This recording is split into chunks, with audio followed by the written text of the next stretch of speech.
Hello and welcome back to HardReset.Info. In this video, I will show you how to change auto lock time on iPad Pro 11M5. Let's begin.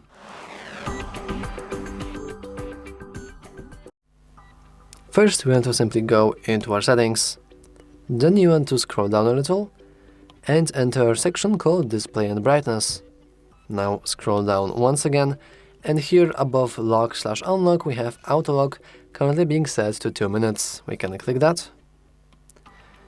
And now we can switch it from 2 minutes to, for example, 5, 10, 15 or always, which means that after a certain time, that is here, our iPad will dim and lock after 2 minutes when it detects you are not looking at the screen.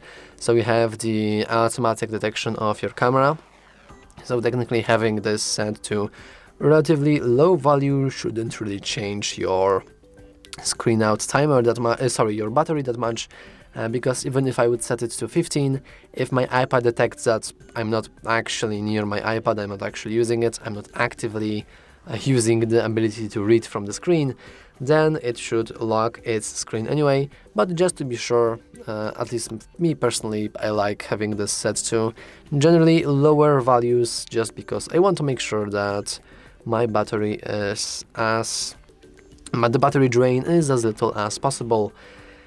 Anyway, that's all for this video. If you found it useful, make sure to leave a like, subscribe, and as always, thanks for watching. See you next time!